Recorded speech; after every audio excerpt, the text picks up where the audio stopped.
हम तो चाहते हो खुदा के माता पिता के दुलारा।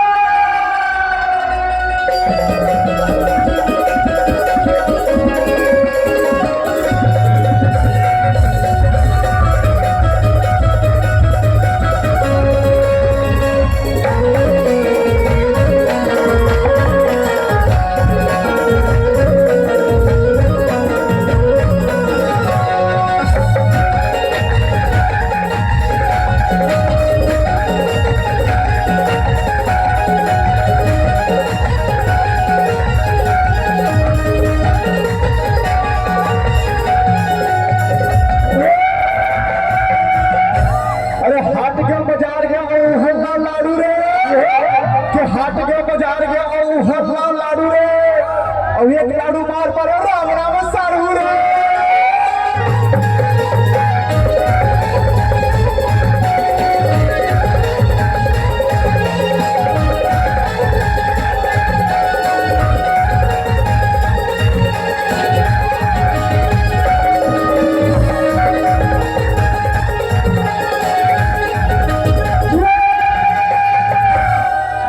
राउत के डंडा और राउतैनी के पीठ हो, के राउत के डंडा और राउतैनी के पीठ हो और मारो बा डंडा मंगल के दिन हो।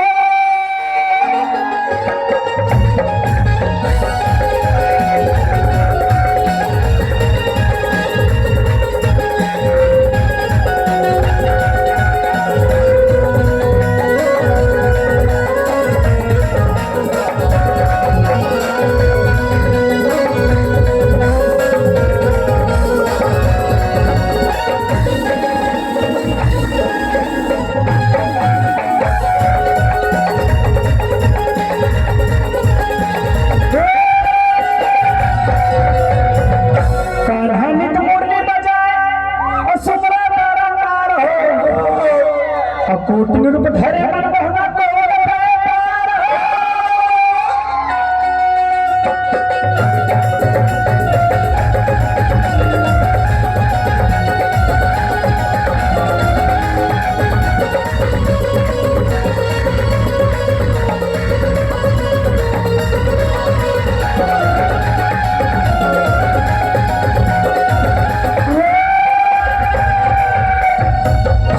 बापर मुंह के छोटे भैया और खाए पीने के पान हो और आँखी में काजर लग करे चला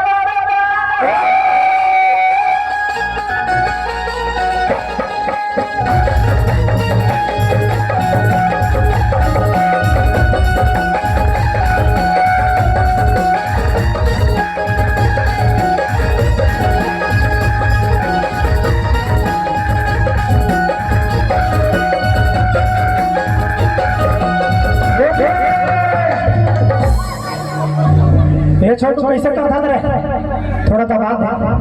अब देख दिवाली में राउत नाचा होते है नी अब तुहा पर देख परी में नहीं गावत मजा नहीं आवा है नी। परी गाना जरूरी 11th होमवर्क का सुना दो। अब चल ही टेंशन मत लो, चलो माता रानी सब कृपा करी। 11 होने को सुना दो, चलो चलो मैं बैठा ना बालू का दिक्कत है नहीं दाई हो भाई। दिन दिवाली दिन आगे समझ ले यहाँ है नी। अब राउत नाचा हो गए, गौरी गौर हो गए, अब परी मान के चली ले नौनी का सुनाओ। हाँ हाँ हाँ हाँ अरे सुना दे।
25 लगी जा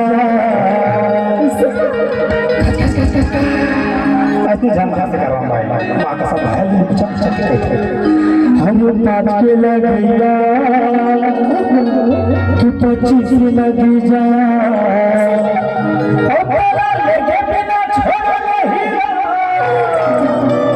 सकरी के पुलिस लगी जा